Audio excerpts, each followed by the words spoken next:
This video is brought to you by Cool green clothing coming straight up out of that DMV. You know what it is. This that Baltimore designer right here. Come on now, come and show some love and show some support.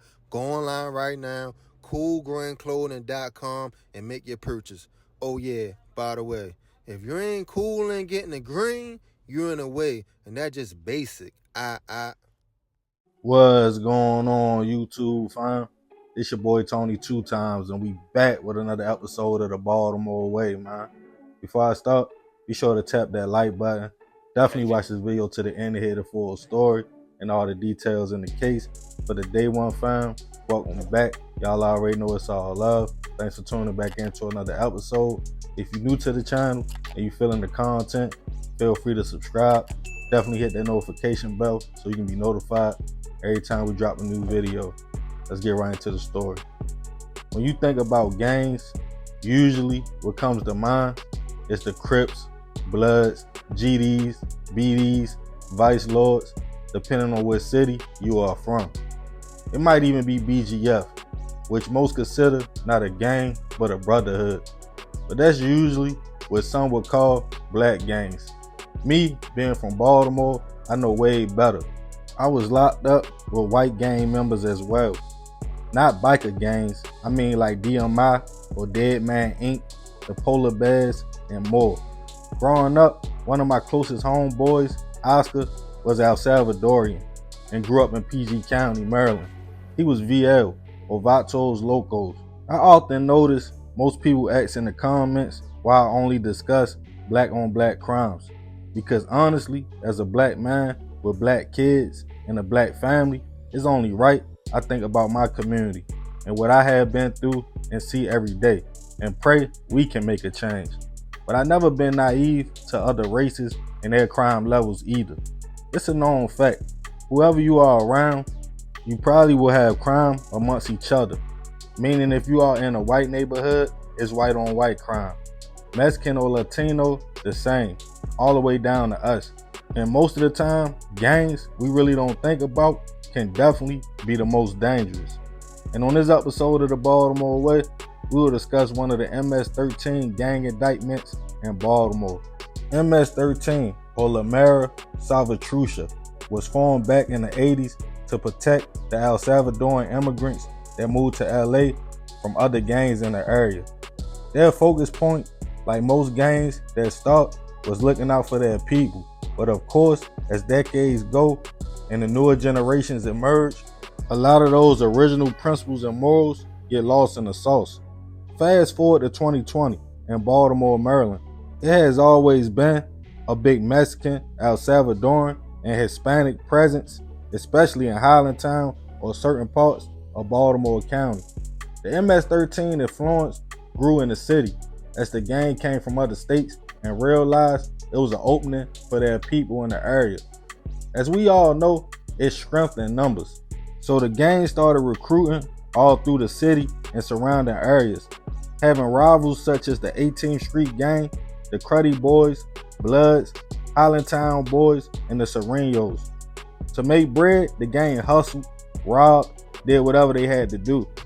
But they had a zero tolerance for associates to false flag or to interact with any opposition. In April 2020, allegedly a few members of the gang, including a 23-year-old man named Wilson Galdomez, nicknamed Humble, Jonathan Perto, aka Truny, Walter Hernandez, aka Little Diablo, Edis Rodriguez, or Little Felon, decided a man in the area was a rival gang member. They decided to greenlight the man and called him to a local park to do the dirty work. When the man got there, they allegedly sliced him up with a machete. The man fortunately survived. Later that same day, they attacked another man to let it be known their presence in the area. One of the victims reported the attack to the MS-13 higher ups, but the members paid that no mind and kept going. On May 14th, 2020, the men lured another man to Patterson Park before poking him up with a blade as well. He too would survive.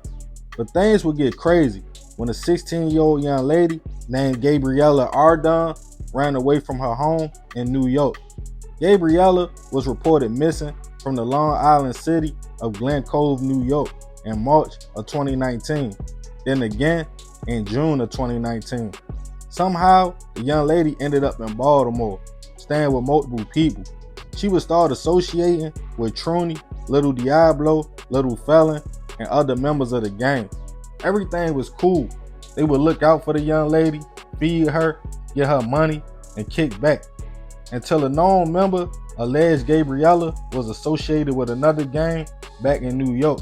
The three men, another member, and a young lady decided they would call Gabriella and tell her to meet them at a park in Cockeysville, Baltimore County, to smoke and talk about her role in the squad. When she got there, Truny, Humble, Little Diablo, Little Felon, and the young lady confronted her about her association with a rival gang. She denied the claims, but members felt like she was lying. They pulled out blades and poked her up multiple times. A few days later, a person was walking by the Loch Raven Reservoir in Cockeysville where they noticed something at the edge of a slope by some water. It was a body. They quickly called Baltimore County Police, who responded to the park and confirmed the person was gone. They couldn't identify the victim. They took pictures of tattoos and the clothes she was wearing and posted it on social media, asking for the public's help. Not long after, Gabriella's family called from New York, stating the tattoos was those of the young lady. She had ran away from home and no one knew where she was at. 16 years old, Gabriella Ardon was gone, allegedly by her own peoples she thought would look out for her and protect her. But that wasn't it.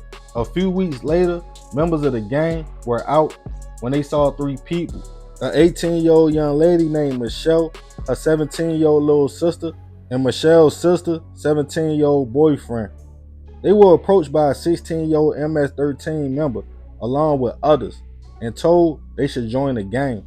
When they replied they wasn't interested, they were separated and grabbed, forced onto the MTA. The gang took Michelle and her younger sister to the Bayview Railroad Station and her boyfriend a few miles away to a waterfront and turn station. They all were stabbed up and left by the gang. Police found the little sister sliced up multiple times, barely clinging to life, and her boyfriend miles away in the same condition. They would both fortunately survive the attacks, but Michelle, whose body was found later along the tracks by a railroad worker, would unfortunately pass away from her injuries. Baltimore County and city police came together, searching for suspects in Gabriella's and Michelle's murders. They would get tips on suspects, including two teens, Humble, Truny, Little Diablo, and Little Felon, who were all in custody already for other crimes in the area.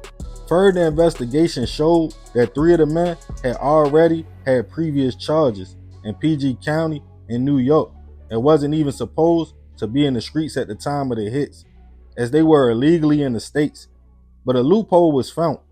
When a suspected person who was in the states illegally gets charged in a crime, local police are supposed to contact ICE, who decides to deport or let that individual sit. In most cases, when the state contacts ICE, they take too long to come pick up the detainee. And if they feel like it's no probable cause for them to be held that long, they are released back into the streets. While in custody, ICE put out detainers on Humble, Truny, and Little Diablo.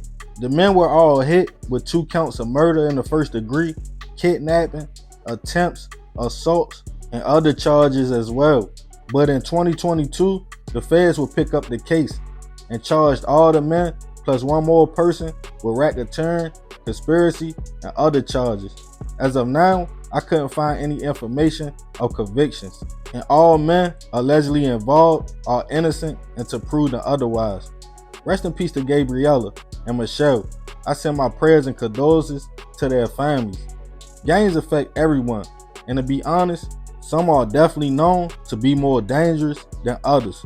Crime and violence has no color or zip code. We all have issues in our communities. Of course, it's good and bad in each culture, but when the bad apples start to outweigh the good, that's the problem. Rest in peace, them 2 young ladies, man. I ain't gonna talk too much more about this one. Let me know what y'all think in the comments. Definitely be respectful. I appreciate you if you made it to the end. This is another episode of the Baltimore Way. Y'all already know it's all love, fam. This your boy Tony 2 times. I'm out.